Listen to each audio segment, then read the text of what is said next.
We're letting people in online. Hello, everybody in Zoom land. We are recording the session. I'm John Brandenhurst. I'm kind of emceeing today. I'll be moderating the panel. I'm excited to see many of you. Thank you for joining. For those of you in person, after the panel discussion, we'll be bringing out some snacks for you all to enjoy. And if you need a drink, there are drinks in the back right over there. Other housekeeping. If you need to use the restroom, there's keys out there. You can talk to Aki. And if you're on Zoom, feel free to use the restroom whenever you want. Just don't bring us with you. Yeah, I think, are we ready to kind of kick this off? So I will run through a couple of slides. Brandon will make an welcome message, and then we'll kick off the panel discussion. I'm really excited. Thank you all. Cool. Thank you, everybody, for your patience. Welcome to Beyond Borders, Japan Market Success for Global Companies. We have a couple of great panelists that'll share kind of their unique and interesting insights and perspectives. This panel discussion part will be about 45 minutes, and it'll include some Q&A for those of you who have questions. Special thank you to Six Sigma Talent. For those of you in person, the delicious bites that we will enjoy after this panel is thanks to Tony and his team. Josh and Kaneko, you want to raise your hands out there. They're from Six Sigma Talent. If you want to connect with them about their talent services or operational consulting, please go ahead and chat them up. That's why they're here. If you're online, I got to make sure I look at you guys. Tony, the CEO and founder of Six Sigma Talents, joined us online, and he'll share his LinkedIn. Otherwise, obviously, there's a QR code. I'm talking a little bit longer, so in case you want to connect with Tony, that's the way to do it. Moving right on along. I don't know if you guys know this, but we love to make ebooks at Btrax. And as you probably guessed, they relate to Japan. So we've done one on promotional seasons, motivations behind Japanese behaviors, the D2C e-commerce space in Japan. What else? Things that some other folks wish they knew about Japan before kind of helping companies expand to Japan. And then we have this one coming up soon. You most likely, if you're either in person or online, you will probably be getting an email about when this one launches, the Big in Japan. So stay tuned. All right, without further ado, we'll kick off the next part of this. Brandon is going to do kind of a welcome message. All right. So anyway, let me talk a little bit about the company. We are Btrax. For those who are in San Francisco, in-person event, this is our main office, and we have another office in Tokyo. Team there. We provide design, marketing, branding, market entry, growth, and service development and stuff. Our vision is to bridge the gaps between corporations and startups, product and services, users' experience, and the markets. So that's what we do. More specifically, we provide research and evaluation, user research, focus groups, user testing in the US and Japan. Based on that data, we do UX design, brand localization, service localization, and growth marketing. Some details. So these are things that we've been doing for the last couple of decades. All right. Some of our clients, we have, I think, a little bit over 300 clients already so far, but some of the big ones listed here. Case studies, a couple case studies. U.S. company going to the Japanese market, Adobe. We do quite a lot of work for them. Visual trend research and insight report. This is for Adobe. I think Adobe Stock. Yeah, stock photo services. And they provide the white paper, and we worked for them to do the research and create the white paper. And we did some research on the visual trends in Japan, consumer, digital, offline, visual trends. One of the projects that we did for them. And another one is Yammer. Yammer is a Japanese company, manufacturer of heavy equipments for constructions and farming. And we are taking care of the global branding for them using actually anime concept. We are creating anime series for them that will be released next year, beginning of next year.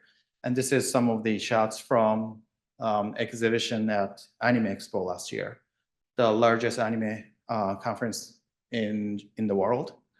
So we designed this robot statue to be in the anime. We put this in the lobby, the big one, and this one here. And we did some campaigns and we did the press conference with them. So that was very exciting. So that more people get to know about Yanmar. These are some of the drafts that we designed for them using obviously AI technologies. We are a design company and we use the AI technologies quite a lot recently to speed up the process. And when it comes to the robot design, we tested out a few different visual design platforms, Gen AI platforms, and we created the video pieces and visual pieces with it. So that was really cool. And then we are still doing it. The whole team in Hawaii last year, the little retreat we had, people from Tokyo and people from San Francisco in the US joined in between, which is Hawaii. So that was the shot from there. All right, so that's all. Thank you very much. And I'm gonna just back to John. All right, as you can tell, we're great at troubleshooting technology issues. It's working right now, cool. I'm putting this preemptively out here. You'll be getting an email also. We're always looking to improve our events, whether it's online or in person. So if you want, you can do that now, although it'd be a little premature to fill it out. But yeah, and so, all right. Now what we're actually gonna do is a quick switch up because it'd be awkward to have the speaker sitting up here with the projector shining in their faces. So we're gonna quickly turn that off and invite the speakers up in just a sec. How's that sound, everybody? We'll start the event, this part of the event, with self-introductions. Who better to introduce themselves than themselves? So Mark, why don't we just start with you? Okay. Hi, everybody and everybody online. My name is Mark Wilcox. I lived in Japan for about 30 years. I still have 2 kids there. I worked namely in large-scale manufacturing companies, B2B, but I also had my own consulting company for about 6 years. So I've worked with startups, SMEs, companies in a lot of different positions, from very large industrial machines to 2 guys with a notepad and ideas about how to do business. So definitely have a varied experience doing business in Japan, and happy to be here. Thank you very much. A natural next step. Hi, my name is Akiko Sato. I joined Cambly company 7.5 years ago as the first Japanese country manager. And prior to that, I worked in investment banking for about 10 years in operations department. So my background was mainly operations, and I pivoted my career to this ed tech startup company running the country manager role. And so today I want to talk about what I have done and learned at Cambly as a country manager, especially about B2C marketing perspective. So thank you.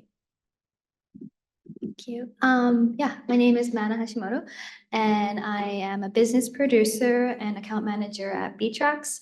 I help out mainly the sales side of things, talking with our potential clients and figuring out the proposals and how we execute their projects for them. But on the topics of user research, brand strategy, and marketing, and also service design. So I have a lot to talk about brand strategy and localization in that space. Awesome. And one thing I wanted to kind of point out is, we kind of wanted to provide different perspectives. So obviously Mark has more of a B2B experience and also did a lot of his work while living in Japan. So he was kind of like leading sales or country manager while in Japan. Akiko is based in the Bay Area, also female, right? So we wanted to mix up the diversity, but you led the country manager role from the Bay Area and going back and forth a lot, I assume. Mana actually just moved to our San Francisco office back in April-ish.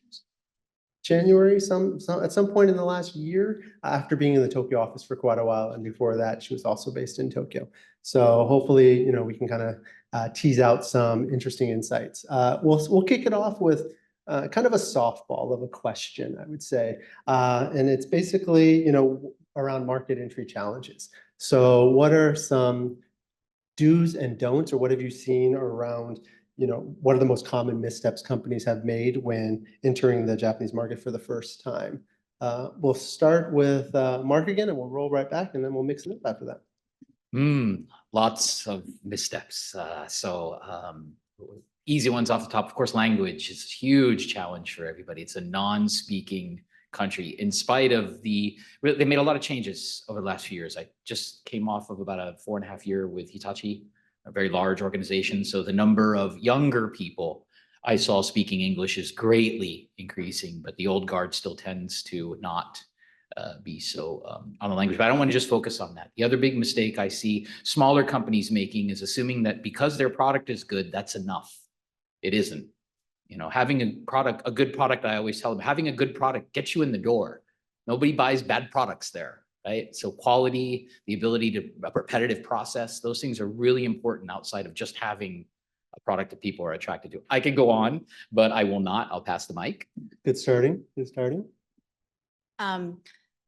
For me, so when you think about if you're running a global company, and when you think about which market to go into, you think Japan market would be a good market to go into because of the just sheer size of the economy and also the opportunity sizes.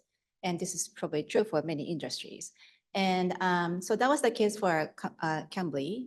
Cambly is an edtech company, startup company from here, and we provide online English learning services and connect native speakers, English learners from all over the world. So when we decided to come into Japan market, we knew that there's a huge opportunity for English learning space. So we went there. But we also had to understand there was a lot of competition. We had to compete with the local service companies.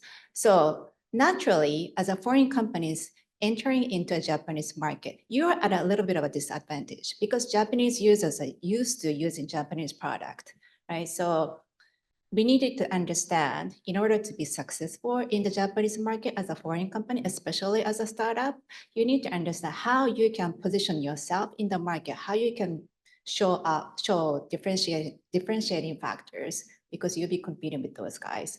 And also, that's also true for pricing as well.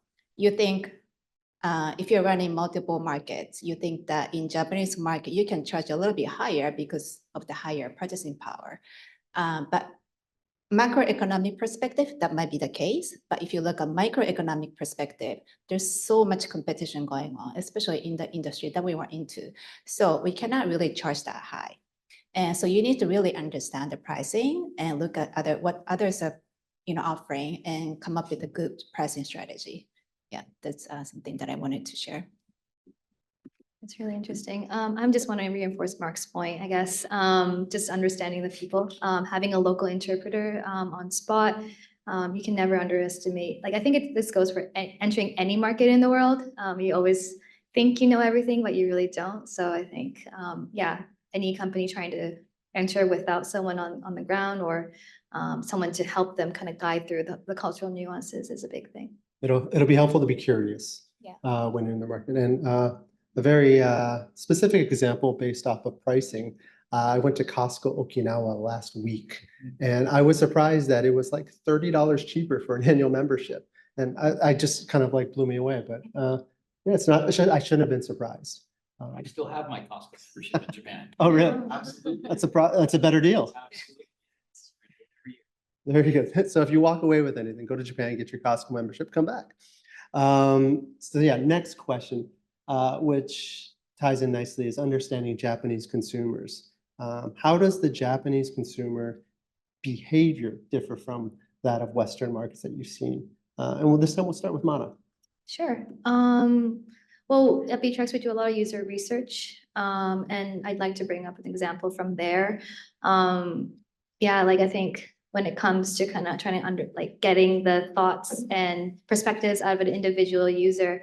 In the US, we might do like group focus sessions and like get everyone in a circle and kind of bounce ideas off each other. Sometimes that's even easier, but definitely not in the Japanese market or consumer behavior. We want to do one-on-one interviews with them.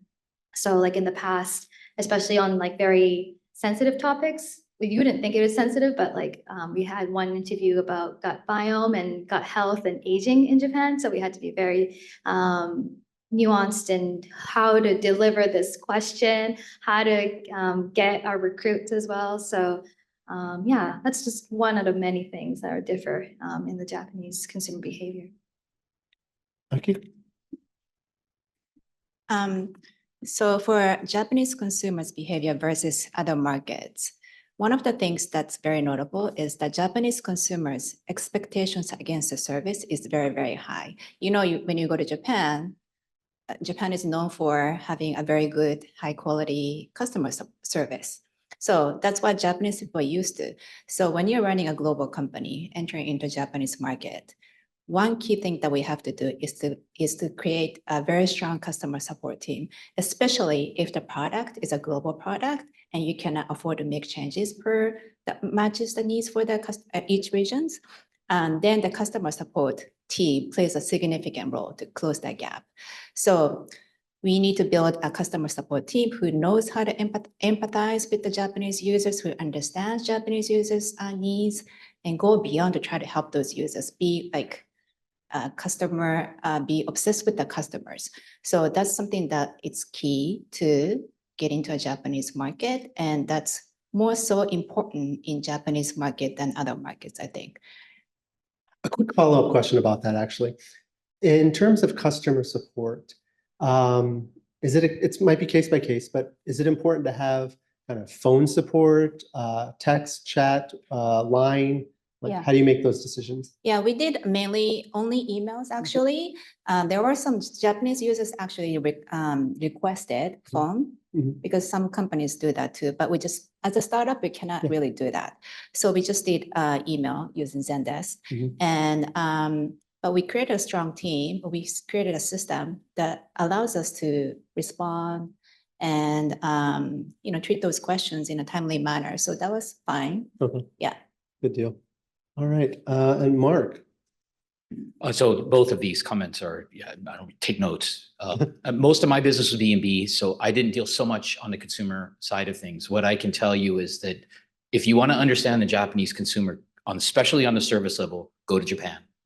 I can't tell you how disappointed I am in the United States. I just came back last year at the service level here. It's appalling, and we tip. But if you go there and go through that experience, you will have the actual physical experience of going through that and understanding to some degree what service is. So, I hear a lot of comments like, sumimasen, they scream in the restaurant to come, totally normal behavior, but they're there, they take your order, they bring you their food, the menu, it's very, I can't tell you how disappointed I am in the United States on this front. The other thing I would say is that, Japanese consumers are extremely difficult or selective. They're very picky about the things that they go with. And a lot of times they look for somebody to lead on that. It goes with business as well. Like a lot of the larger Panasonics and Fujitsu did business with these companies for years, waiting for the government to do something, waiting for this guy to lead. So a lot of and I believe that trickles down to the consumer level too, where they're looking for those trends. And if you see them, I just turned it off. Did I just turn this off? The other side, yeah. Oh, yeah. Sorry. Oh, you're good. They start off very slow and then they go like this and then they crash like this. That's a very common thing in Japan. Now, of course, there's other things that last longer, but it's an extremely fickle environment like that, so it can blow off. The last thing I would say, and it comes from a B2B selection, and this was one of the earliest lessons I had, free of charge returns. This is not good words in Japan because free of charge means, oh, you're just going to ship me more broken products. So never use that language with Japanese companies. They are the country that says you built 99, great, but one of them is wrong. And then they go down to you on that. So any company going to do business in Japan, as I said in my predecessor remarks, just having a good product isn't enough. It's Mhm. got to be consistent, constant, and the same kind of level of quality delivered every time, particularly with the consumers as well. Yeah, yeah. And I remember talking to a company years ago, talking about returns are not a thing as much in Japan. Like, don't expect that to be part of your strategy. One other fun fact, I went to 2 restaurants that I wasn't planning on going to in Japan. Both had robots bringing the food to me. So I don't know, I guess that's really good customer service or not, but the sounds that came out of the robots were fun. So yeah, that's a whole other kind of demographic conversation that we can talk about in Japan. But the next question I have is mostly around localization. Like, people think of localization, they think language. What aspects of brand localization have you found to be crucial in Japan besides or beyond language? Yeah, let's start with that. Okay, so I'm not a marketing guy, business guy, the BD guy. But funny enough, there was recently an article that came through on LinkedIn, which you all can go link me in. I link in everybody, and I'm pretty active on LinkedIn. And they were taking a US campaign and they were transferring it to the Japanese market. And the topic was on just the translation level. And the comment I had to that was, it just doesn't work that way. It's not about just translating words, the messages. The kanji that you use, Japanese are extremely detailed about writing. I was working with a marketing company last year in Japan. Sorry, it wasn't B-Tracks. I was working with marketing, and we were still considering that some of our customers wanted mail, physical mail sent to them to introduce the company and provide brochures. I think that resonates a little bit earlier with the polished looking, having customer support. All of that is absolutely true. Not only that, they have to speak Japanese, by the way. Crazy. It's a country that speaks Japanese, but and the huge hiccups there as well. Don't get me wrong. But yeah, I think you have to really consider where you're at locally in the market. When you're going to engage a customer, that's why companies like B-Tracks you're so fortunate if you're connected with them, because they're looking at that stuff, right? The market in the US and the market in Japan, different things are happening, tremendously different things. Baby metal, wow, they're huge, big, popular female rock and roll band, but it's not resonating here until recently. It has past few years, but that's a big topic there. So the play on just language is not enough. You have to be able to capture the events there. And it's a extremely, changing trends. And like I said, they go up and they come down really quickly. So you've got to have partners there. And I think it was mentioned earlier, who are seeing on the ground what's happening, especially if you're going into it for the first time. And trust is the key thing with that. It really is the guys that are seeing the market and understanding what that message is and how it resonates with the public there. Because they are extremely, as I mentioned, selective customers. Brand loyalty is huge, and I know we're going to get into that. Once you've got them, they'll stick with you until the end. Same as in business, you guys, same. But getting them to move over and getting them to buy that non-Japanese product, as we mentioned, it's a monumental effort, because for the most part, you guys, they have everything.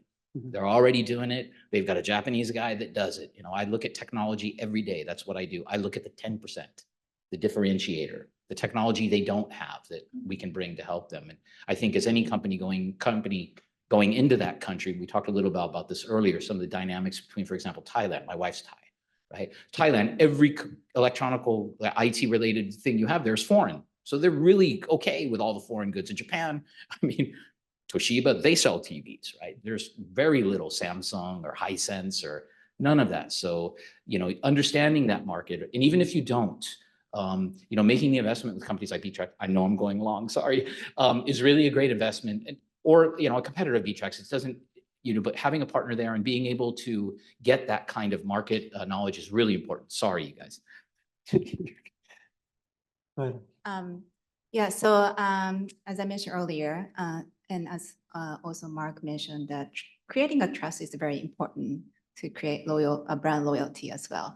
And so beyond language translation on the product itself, again, customer support is very important, and the local customer support team is very important. And secondly, content marketing. What you would write in terms of marketing is very important. As you mentioned, Japanese people are very picky, so no errors are allowed in Japanese society. So you want to hire a very good copywriter or content marketer who can write a good stuff. So for example, email marketing, you want to, like in other markets, for example, if you do a discount campaigns, they can just talk about, they can create a simple email that talks about discount rate. Whereas in Japanese market, people want to hear more. And so we need to talk about like more value prop or testimonials or something that tells the story why you should be buying our product, because there are so many options that they have. They don't have to choose a foreign product like ours. So having more creative content, more storytelling is important. That really resonates with the Japanese users. Awesome. Yeah, testimonials, I think it's also in a different question, so, but +1 on that one. And yeah, from BTRAC's perspective, like we do a lot of visual communication through branding and all the design work that we do. And we've done some projects with clients where so it was a California brand and their core value is quintessential Californian style, the sun and the Golden State, and how do we portray that in Japan while catering to the Japanese market? And one of the practices that we did is like, how do you demonstrate this Californianess in the Japanese market without losing the Californianess, but also catering to the Japanese market? And actually an example we raise in there is Blue Bottle. So if you could look at the Blue Bottle Instagram page in the US versus Japan, it's the same branding, but they demonstrate it through different lifestyle choices. So Blue Bottle here is more outdoorsy and a little bit more casual, but then in Japan, it's a little bit more high end, and it's like, included in more of a city lifestyle. So, but yeah, we kind of navigate through that, through the visual communication and some things that aren't written on paper, but through visual and portrayal of people through that. Very good. And I'm gonna take a segue. I have a question a little bit for Mark and Akiko. Typically, that first hire is for the Japanese market is country manager or some sort of sales related role, right? So how do you advocate for some of these asks, like around localization, around building that brand awareness? If, especially maybe the HQ really wants to go after Japan, but they're not necessarily willing to invest in totally creating a new, for lack of a better word, brand for the Japanese market. Any advice on that, or how to have those conversations? Yeah, let's go. Okay. You look like you're ready, Mark. Oh, that's a really tough question. Having boots on the ground there is a must. You're never going to get any groundswell with any Japanese companies if you're trying to manage it from overseas. It's very difficult to do. Akiko? Akiko can she can actually and definitely give you a lot more on that than me, because I was there, right? As was mentioned, I was there, and it's tough even when you're there. So your personal network really has to be your first real jump off in that situation where you're kind of on your own. That's why you're attending a meeting like this tonight. It's why I assume you guys all have an interest in Japan. Establish that network before you go. Japanese are extremely social people, regardless of what may be in the news or what you may think about them. They're very social. They love to talk. They love to ask questions. Difficult to crack, absolutely, but the trust and sincerity come if you show that equal respect. So I've never been turned down a meeting, to be honest with you. If I'm coming to introduce something technical, they're always willing to take the meeting and understand what's happening. They very rarely take the technology, don't get me wrong, but you can always get the meeting. And here it's exactly the opposite. It takes forever to get the meeting, and by the time you get in, it's a different story. So, I would think for me, that would be the baseline is getting the network of people that are already in country and have been through what you've been. A guy like me can help you get those contacts for sure. I think there's a lot of naivety when people enter the Japanese market, with some thinking they understand it and some thinking it's just going to be another outstretch or outreach for their product, another geo. And I think what you find is something extremely different. And there's plenty of, I think, another question coming on this that I could talk a little bit more in detail about. But yeah, I would, they have tons of networking parties. If you go. They have a nomad visa for 6 months. I don't know what position everybody's in, but you can go there and be an influencer and get a visa for 6 months. The experience there, because it's non-English, and I'm sorry, I'll go a little bit more. One of the things, and this is going in very different directions. One of the things I always think about Japan is kabuki, sushi, all of these cultural assets have been spread all over the world. They're everywhere. and they're uniquely Japanese, right? You know, you can't see kabuki theater anywhere but Japan, but we can see ballet anywhere in the world. I'm not minimizing ballet, but you know, to me, when I first went 30 years ago when I was a kid, these were the things that I thought, wow, this is a very unique culture that I need to understand or spend some time understanding. Now, as adults, it's a bit more difficult, but it's something I would recommend anybody to do. Go for 3 months, join the network parties, go to the bars, meet the men, meet the girls, meet the, you know, and take that experience in, and then come back with a better plan for HQ to go to business without spending the money. Yeah, that would be my rec would be go if That is your favorite button Go. to push. go. It's on. I got it. think Go we're if you have good. the chance. Go if you have the chance. Okay. So I can talk about my experience. So when I first joined Cambly as the first country manager, so we didn't have a team. So this was not just Japan, but for any other markets too at Cambly. We hired the country manager for each region. And country manager has to do everything. So when you are about to get into a market, if you're going to be a country manager yourself, or if you're going to hire someone, you need to find a talent who is more of a generalist, who is willing to do anything, who can roll up the sleeves, and who is willing to do a groundwork. So I started off doing a customer support first Mhm. and learn about the users. And then I started doing marketing. Then I started to hire someone else who can do support. So gradually, you're gonna test out what works in Japanese market, and then you request a budget or the team members to recruit. So yeah, that's how we started. Yeah. Awesome. All right. Well, you might as well just hold on. You're going to go first next. What are some specific marketing channels or strategies that you found were particularly effective in Japan? Yeah, so from a B2C perspective, our main pillars for the marketing was influencer marketing, digital ads, affiliate marketing, social media, content marketing, and PR. I want to talk about influencer marketing. So influencer marketing, we started, 7.5 years ago. So back then, influencer marketing was not that common. We started with the YouTuber, and it was very interesting. Whenever we work with influencers, we get so many conversions. So it was a very scalable marketing pillar. And then, so I highly recommend, if you are new to the market, I highly recommend starting with the influencers, because you need a baseline of the users. If you don't have a user, you need someone to talk about your product. And influencers are a great fit because they are very good. Japanese influencers are very good at naturally promoting your product on your behalf. So the way we worked is we actually went after, look for influencers that we can collaborate with, and we talk to them, we pitch a product, and we negotiate the prices individually. So it's a kind of operationally heavy process, but there's a huge high return on these initiatives, on the effort. So I highly recommend influencer marketing. And once you start the influencer marketing, you can do omni-channel marketing. So you can do digital ads, content marketing, and all that stuff. And running an omni-channel marketing is key as you scale the business. And lastly, this is very unique to Japanese market. It sounds like that's how I observed at this company, was that press release is important in Japan. And you can sign up to a company called PR Times subscription business, and you can write a few articles per month. It's not expensive. But PR it's very important in Japanese market because PR is a source of trust.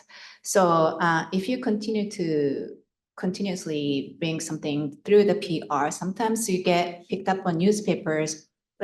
Last month, we got picked up on national Japanese TVs when we were doing Black Fridays, and it's free to get picked. They saw a press release and they called us. So so I think press release is very important in Japanese market operations. That makes sense. Yeah, we've done quite a few press releases that Yeah. we rarely do them in English for other clients, but in Japan, it's Yeah. just part of the process. In a lot of ways, I'll be honest, it feels kind of like old school. A lot of the marketing tactics, but and even from the influencer marketing standpoint, I think one of the things that we were surprised about early on is even for like micro influencers, we still work through like agencies. More so than here. Here, when we do these kinds of influence activations, we directly contact, we DM, and then we negotiate directly with them. but in Japan, it's historically been working through agencies. Is that correct, Mana? What are your thoughts, Mana? Just in terms of marketing strategies and. So, like I said, I +1 on testimonials earlier, with the influencer marketing and press releases and how you said it was building trust. Like that's really what they're looking for, testimonials and like words of mouth, like words from other people to preach that brand or preach that product.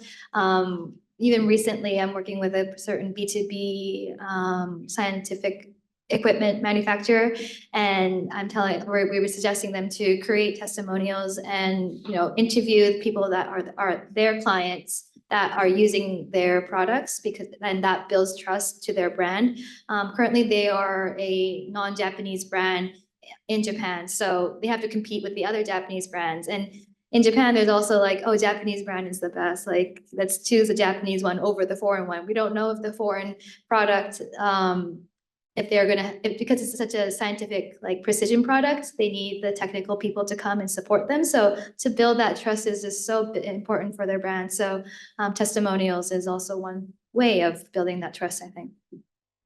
Mark, did you have anything to add? Okay, Yeah. you know, it's funny, the market, I'm not a marketer, sorry, guys, I'm not a marketer. But I live in two worlds. My brain is split in two.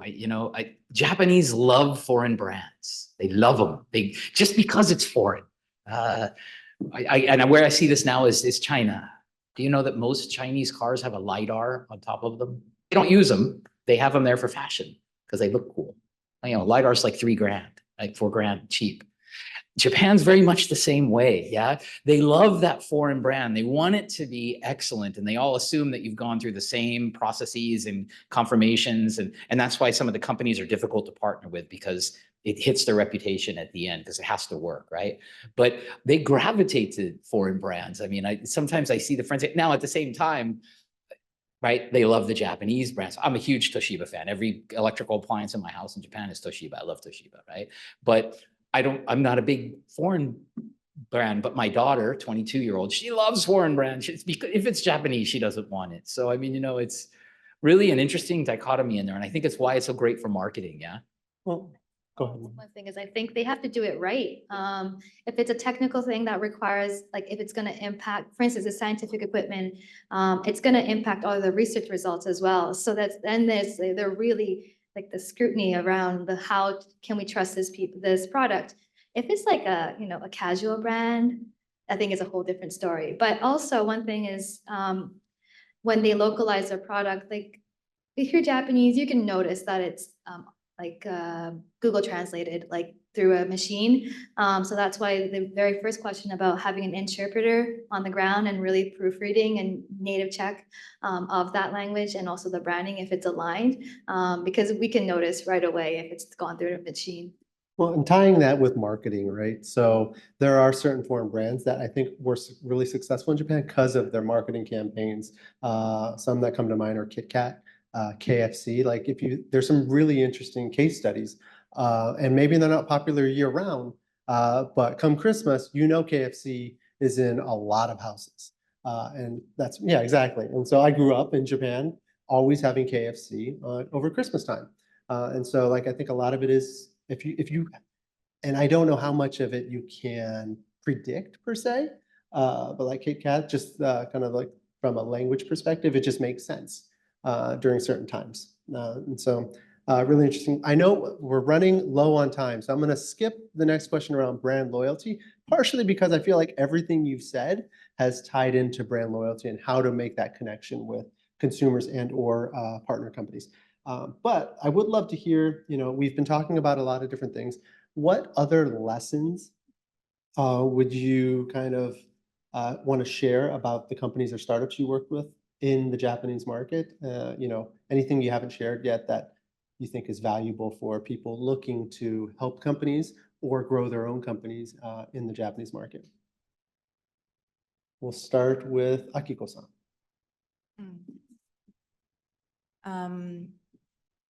Maybe this is more logistical part of it, but when you enter into Japanese markets, we had a debate, but so we didn't create a entity. Mhm. And so, when you think that you're going to a new market, you feel like you need to set up an entity. But in the beginning, you're not sure if you're going to succeed in the market, and creating an entity can cost a lot. So what we did is we used a EOR company. Well, first of all, we hired people, a team through as a consultant. And then we hired a EOR company EOR company is basically employer of record. So basically they can help the employees, your employees, to get the benefits, social benefits and stuff. So that really worked. Yeah, so it's something that, I don't know, maybe not many companies are aware of this aspect, but it's something that worked for our company. Okay. Well, I can talk on this subject. So when I first went to Japan, there were two types of company, private and what's called KK, Kabushiki Gaisha. That's outside board of directors, all that stuff that Google has. Even if you're just one guy, you still got to have it. So private and Japanese. So I think about 15 years ago, they introduced what's called LLC. So LLC came on to the market. If you're this goes back to how you're going to track in Japan. Who are you looking for? Who are you looking to do business with? If you're a company that has technology and you want to do business with Panasonic, they probably will not buy from you if you don't have a KK. KK is very difficult to set up. You spend a lot of money. You have to have employees. Lifetime employment is still quite the norm in Japan. It is not easy to terminate employees. I've been terminated 2 or 3 times, and I can tell you it's not easy. I fought it every step of the way. So you really need to make that decision up front, what you're going to do. It can transition. You can go in there and set up a sales and representative office, easy. You can have people there staffed and working as a consultants, because consultant business and or a 1099 in this country, you can have 1099 employees. And there are many, many companies that can help you with the human HR part of it, payroll and all the other English speaking. Those services are obviously there to help you. I think defining what you're going to do when you go in, a lot of times if you don't have a KK, they'll ask you to buy through their partner, right? And so having a partner, back to the original, is a very important concept. Now, always remember that partner's allegiance is to the customer, not to you. So this is where a lot of companies get in trouble, right? I hear it many times. I did many audits in Japan, many partner distributor audits where I've got a customer in England who is saying, I can't get through to my distributor in Japan. And he can't. He's been sending emails and they don't talk to him because something's happened. Something's happened, and probably that partner is not in a good position with their customer most of the time. Not every time, most of the time. So you really have to understand what that ecosystems look like. So if you're going in without a KK, you're not going to do business directly with the big guys. They're going to ask you to go through one of their partners because they won't take liability. They'll put it down on their partners to take the liability. And it's interesting in how the relationships work in Japanese companies. They say, well, yeah, I know this is only a small piece of business. We do $500 million of this, so you're going to do this. And they do. I work for tier 1 automotive suppliers. If the OEM tells us to jump, we say, how high? Biggest customer is Toyota. So they dominate what we choose as software, a lot of things in there involved. So, that partner selection becomes extremely important to this process, having the right partner, hiring local talent that is familiar working in maybe a smaller medium-sized enterprise company, because those guys are great and they're out there and they'll work for you. It's just, finding the right deal for them to make you do it. I have hired and fired them numerous times. But it's a great way for companies to get started. So, Japan can get expensive quickly. It can. If you go in there with a lot of money, and I've seen startups go in spending $5 or $6 million, setting up the office in the KK, and 8 months later, VC dropped out. They don't have any funding. They close the business, and I have to then go to the customer and explain what's happening. And you do that enough times and you start to smell when that customer comes through the door, and I'm already, trying to protect myself from things. So, having that trust factor, and we talked about that earlier, and having a plan when you go in as to what you want to do. Now, it can evolve, don't get me wrong, but understanding that, if you're going to do business with a company here, if it's a great product, we want to buy it, we'll do business directly and cut out the middleman. Not important for them. The money man basically gives them security. It gives them confidence to do business with you. They'll deal with the problems if you have a problem. I don't know if it goes on in the rest of the world, but Japan is still a country where they will fine you if you take their line down. Bakin is the word. Bakin, line down, bakin. So if you take their manufacturing line down, you're going to pay a fee. And I've seen in excess of several $100,000 in fees before. So, again, it can get negative really quickly. So you need to have a clear plan when you go in and what you want to do and what success is going to be multiple steps. I have nothing to talk about with KK's and incorporation, but I just want to give a shout out to Six Sigma talent. They do that back office stuff too, and the recruitment stuff as well. So Mark is really well versed in that, and also the two guys back there as well. So Yeah, I mean, Tony, who's joined us online, he had to do that for his own company in the Japanese market. It was hard. It's kind of a short way of putting it. So my next question, and we're kind of coming towards the end, and then I'll open it up for some Q&A after that. But let's talk about the future. So I think a lot of people here are aware of the Japanese landscape just in general, in terms of demographics and things like that. But what do you see as future trends with the Japanese kind of tech market? Mark, we'll start with you and then kind of come right down. Yeah, so like I'm heavily involved in technology. I have been most of my life. I worked for Adobe at once upon a time. So for me, the things I look at internally to the Japanese market, quantum computing. Quantum relies a lot on fiber optical networks or advancements in fiber optical networks, and there is no country, maybe Singapore, that is as fiber optically programmed in as Japan. You've got fiber running almost everywhere in that country. So their leap to quantum will be much easier than the US's leap to quantum, where we will see that in local communities. Yeah, for me, that's kind of the one I'm really keeping my eye on. AI is very interesting. I'm not totally sold on the AI vision. So I think for a lot of people, AI is providing a level of analytics that perhaps machine learning provided. So I'm still a kind of on the bench guy with AI. We're seeing it take out a lot of jobs that are back office jobs and stuff like that. But as far as a huge advantage, I'm not sure it exists yet. I'm not sold. The other one is robotics. If you're involved in robotics because of the grading side, and I don't want to take everything from these guys, that's hugely advancing. The companies in Japan that are advancing robotic solutions are off the chart. We see them all the time. So, if you're involved in that or working around that kind of technology, that's definitely something that you can look forward for that country, for Japan, to advance solutions.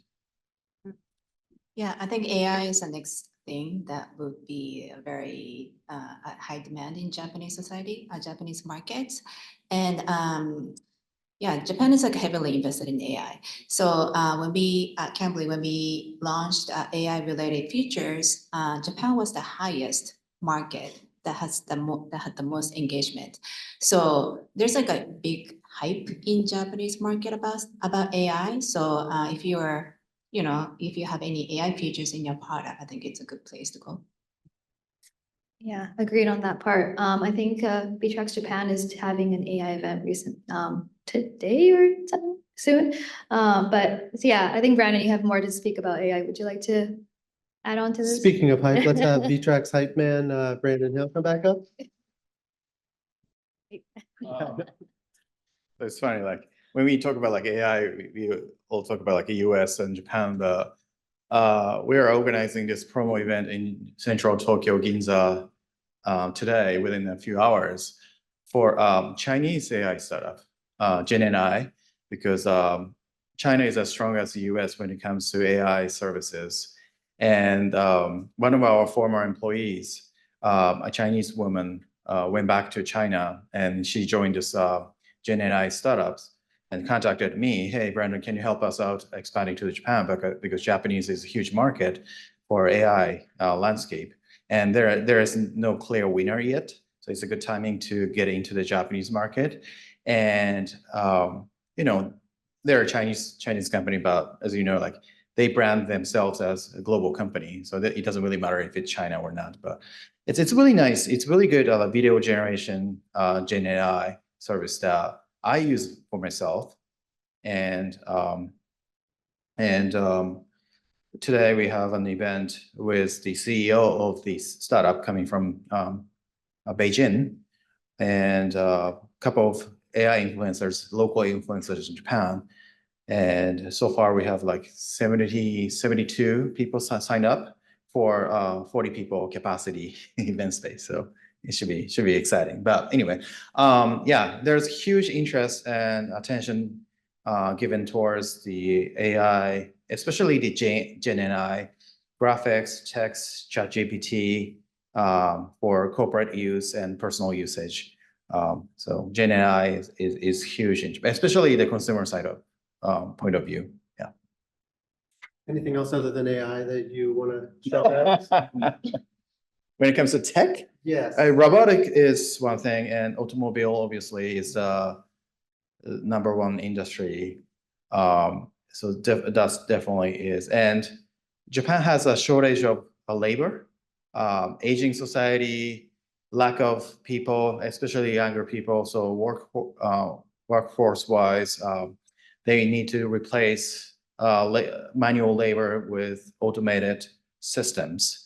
So that they call it DX, digital transformation, to make things more efficient by using digital technologies. So whatever related to work efficiency, storefront retail to backend system to warehouses and factory, everything needs to be automated because they just don't have enough people to operate those things as before, like 30 years ago. So yeah. And I don't think we have enough time to go over kind of a follow-up on the AI piece, but so much of what's been said tonight has been your product has to work. There can't be any issues. But also for a lot of people, AI is pretty good just in general, but what happens when it's not perfect, right? So, but Japan's adoption has been really great about it. I'm going to move on to some Q&A. Does anybody, I have some questions here from the online audience, but also I wanted to open it up first to the in-person cohort. Anybody? Not all at once? Oh, that was the key thing. So why don't you? Hey, I'm Mike Fisher, a former, I worked actually with Twitter for a bit, so pretty familiar. I know my company kind of focuses on like AI for vehicles actually, but one of the questions I have, like we've kind of debating, like, do we want to set up an office in like Japan? And I think one of the questions is like, my mind is like, what makes it so costly, and what are the things they have to be aware of if we ever do set up like a company in Japan? Yeah, it's a great question. As far as setting up like a sales rep office, which means you won't be able to transact commercially, right? You'd still need to get the POs in whatever country you're taking your purchase orders in, but setting up a sales and reps office is really just about you can apply for the visa. They'll give it to you. You have to have a certain amount of money in the bank, in my memory. And then it's just finding a place and making a lease. Now, that can also be troubling. Why? Because you won't have any people on the ground, right? To sign the lease, you're going to have somebody who lives in Japan. Right. Okay. So if you have that, then it's great, but it's a challenge for a lot of people, right? And if you want to set up a company, I think the rules changed a little bit because the last company I consulted with actually had somebody overseas, but you used to also have somebody domiciled, even for a KK or I forget the Japanese LLC. For a private company, it's really just a filing at your local office. I opened and closed 2 private companies. You go to the local tax office and fill out a 2-form piece of paper and it's done in 5 minutes. You have a company and you have to do all the accounting that all the big companies do. I think it's great. Go ahead. Do you have to be in the office to do the Honko and everything too? I'm sorry, in the office? Like actually have to be in Japan to actually do. Well, it's not that you have to be there, but the contracting gets difficult. So I'm going to put this as bluntly as I can. The refusal to rent to you because they don't like you is an acceptable reason in Japan. So there's I wanted to share this word. I'm going to take just a second. There's a word in Japanese that everybody should be familiar with called katachi. It means shape. So if you think of a silhouette and something's round, when you turn the light on, they expect it to be a ball. If it's a shoe, you've got trouble. Yeah. So there's a shape of things when you deal with Japanese, in my opinion, that they look and they have an expectation of what that thing is. And if you don't meet it, a lot of times you're not going to get very far.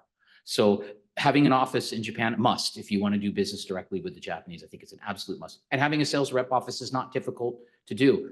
I didn't understand silo text until today, I'm sorry, but they could probably easily help you find that person and get that set up. So there's a lot of companies help you do that. There's an organization in Japan called JETRO, which can also help you pursue some of those goals. But having it in order to get the business going, I would say is essential. It's not that expensive, essentially. It's more the contracting. You can get an office outside of central Tokyo for, by today's exchange rate, $700 or $800 a month that you could put 2 people in.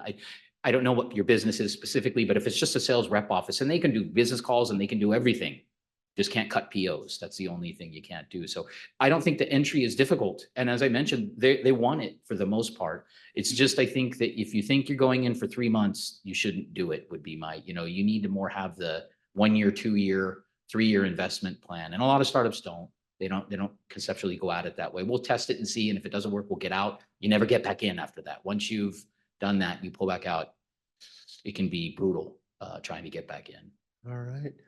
Lucas, you had a question? Thank you. I'm Lucas. I'm the founder of an early stage startup here in San Francisco. We're focused on AI simultaneous speech interpretation. We recently received some interest from Japanese companies are trying to figure out whether we should double down on the market.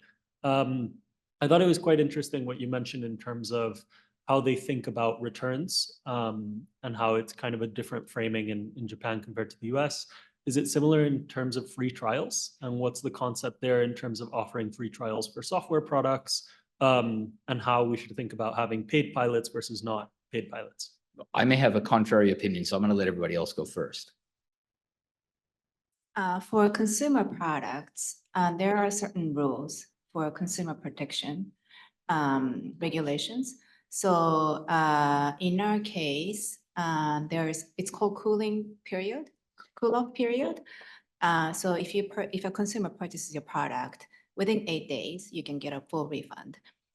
If your product is I think it's like if your product has to fall into a certain category, but if you fall into that category, then you have to offer that full refund regulations. All right. Oh, okay. Okay. POCs. I don't believe in free POCs. That's my opinion. If you're not paying, you're not worried about finding the result. It's just another excuse to delay an answer, right? If I'm paying, if I'm a BU and I'm paying for a POC, my boss is going to ask me, where's that money going? How you doing? When are you done? Everybody gets skin in the game.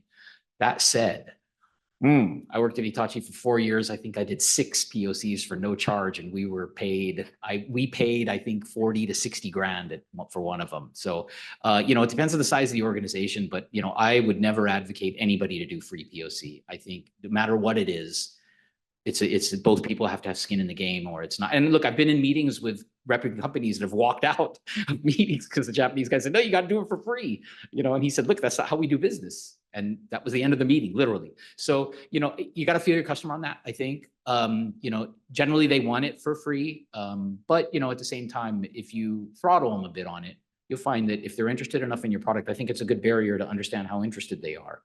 And then on your opening comment about translation services. So I think Japan is the only market in the world that those services are being looked at or considered seriously.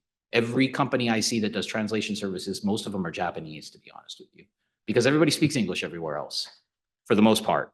So tough market is what I would say. We were talking about competition earlier, very tough market. And you've got a lot of Japanese guys who do that. So, again, the idea of doing free or anything on that, maybe that's just a market perspective for you.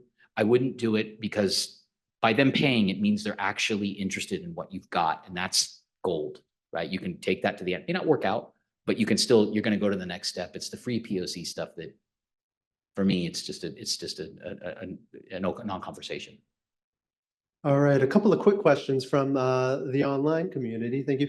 What is the B2B equivalent of influencer marketing in Japan? Oh, yeah. So,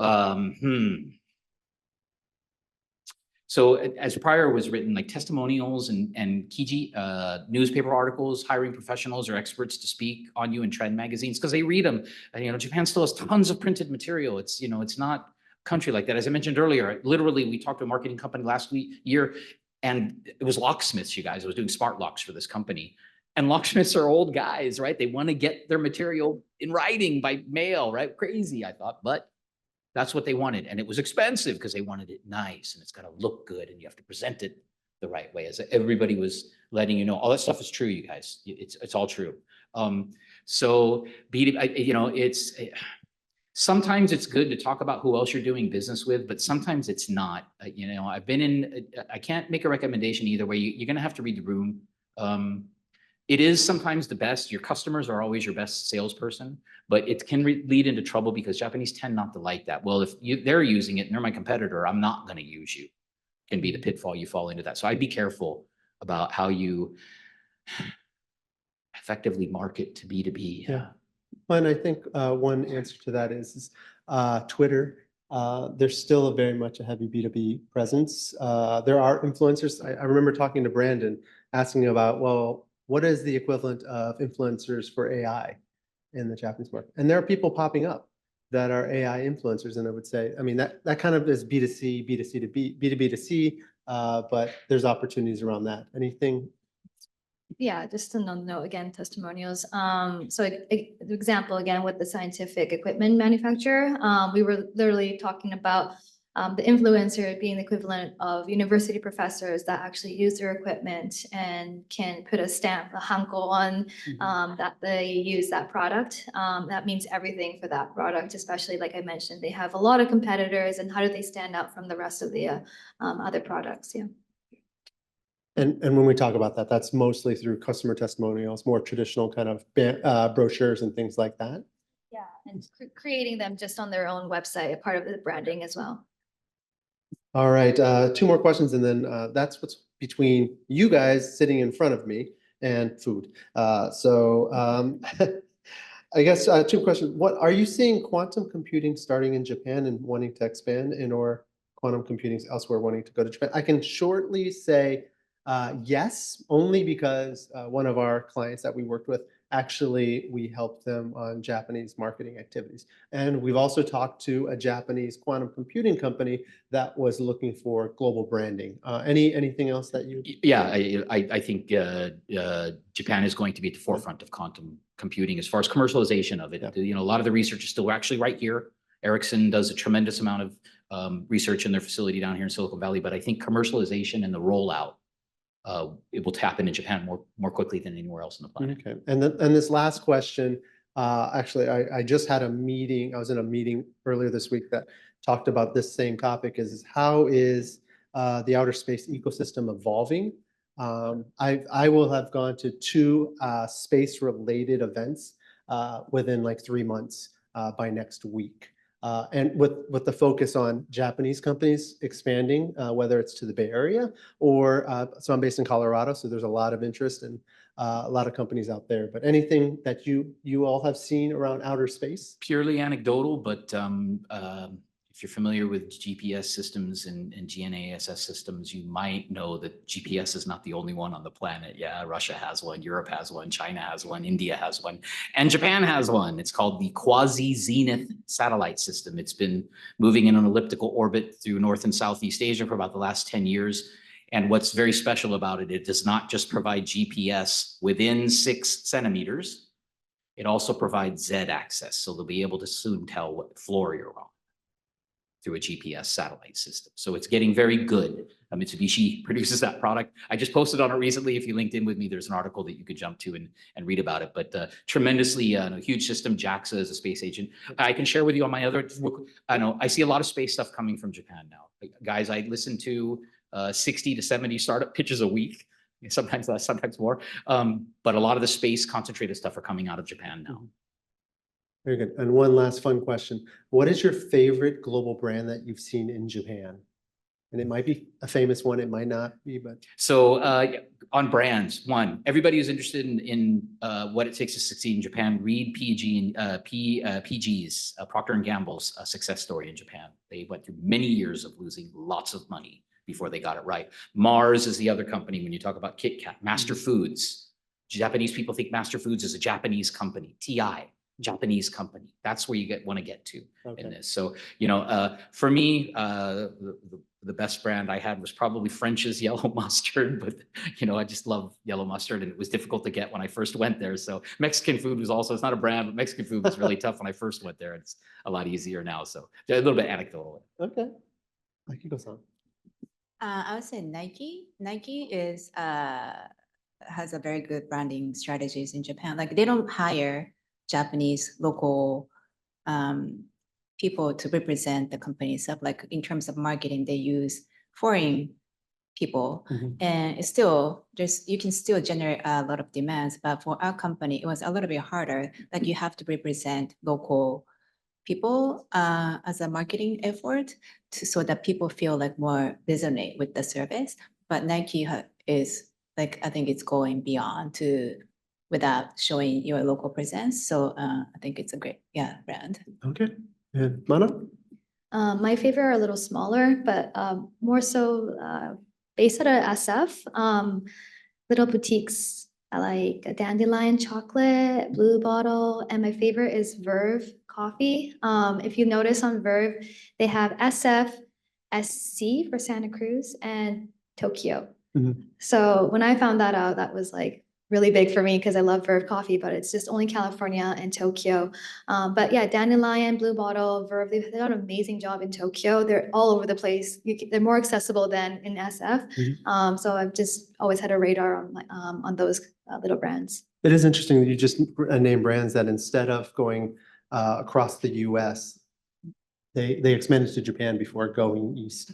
Well, we're kind of at time. Thank you, everybody, for joining. Let's give a round of applause to our speakers, panelists. And yeah, thank you for joining us, online people. We hope you have a wonderful day, evening, and that's a wrap.